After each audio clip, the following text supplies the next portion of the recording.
Halo,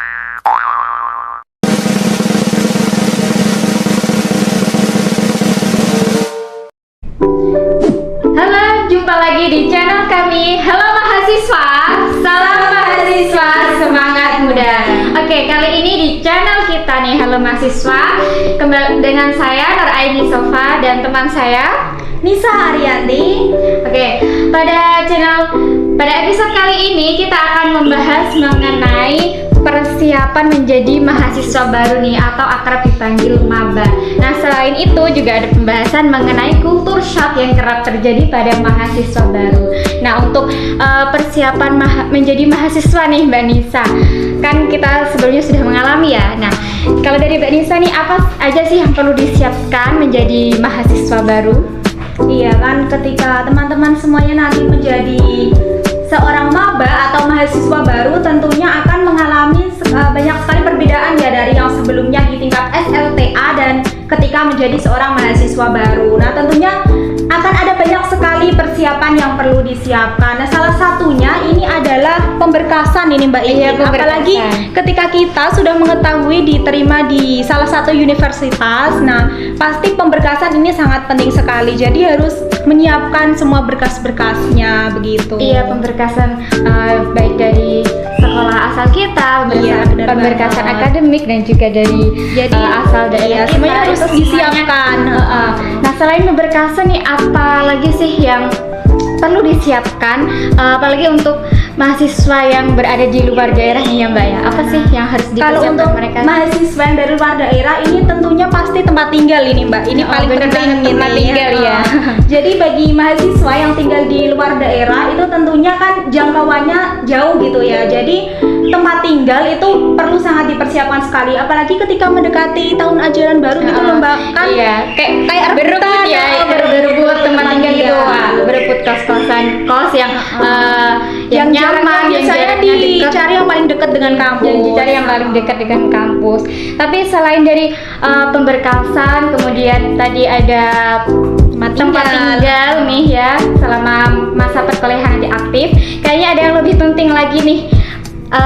Mental perlu disiapkan nggak nih Mbak? Perlu banget itu Mbak. Mental. Jadi, persiapan mental ini harus lebih matang dari yang sebelumnya, dari ketika kita di teman-teman semua di SLTA. Nah, ketika nanti menjadi seorang mahasiswa itu mentalnya harus lebih tangguh lagi ya Mbak Iin. Iya, mentalnya itu ya perlu dimantapkan lagi lah, dikencangkan lagi. Apalagi nanti kita akan menghadapi lingkungan baru, dunia baru, pertemanan baru, semuanya baru nih ya. Tapi kultur shock itu ya biasanya hal yang sering terjadi bagi mahasiswa baru. Benar sekali. Nah, pada kultur shock itu nih Mbak Nisa, apa sih yang harus kita persiapkan untuk selama waktu kita masih menjadi mahasiswa nih? Kadang kan kita kan suka kaget, suka shock nih, kok gini ya keadaannya, kok gini ya. Pasti kan sangat berbeda sekali ya dengan yang sebelumnya. Dengan kita yang masih di bangku SLTA nih. Apa sih kultur shock tersebut? Kultur shock sendiri itu kan gegar budaya ya, atau keterkejutan Mbak Iin. Keterkejutan akan hal baru ya. Ketika kita di bangku SLTA dengan kita di bangku mahasiswa, ini pasti kultur shock ini menjadi hal yang sangat dasar ya, yang paling mendasari ya.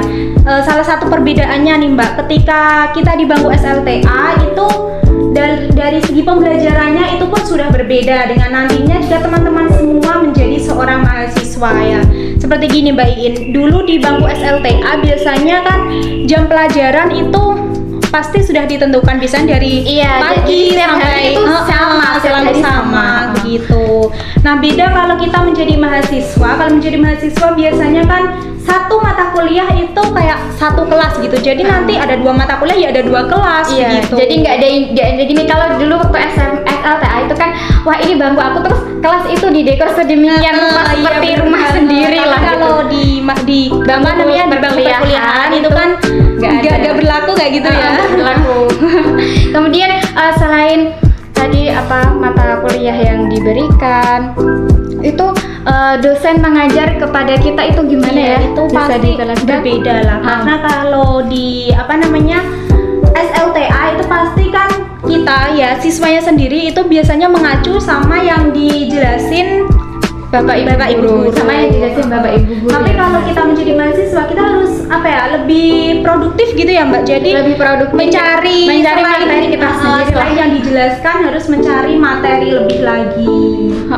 Kemudian tugas-tugas yang diberikan waktu kita masih di bangku SLTA sama kita berbeda dengan kita yang sudah di bangku perkuliahan. Nah, tugas-tugasnya itu apa saja sih, bisa dijelaskan? Iya, tentunya kalau untuk tugas mungkin bisa dikatakan lebih berat ya Mbak, karena kalau kita menjadi siswa ya, kalau siswa paling tugasnya juga sudah mengacu pada materi yang diberikan ya.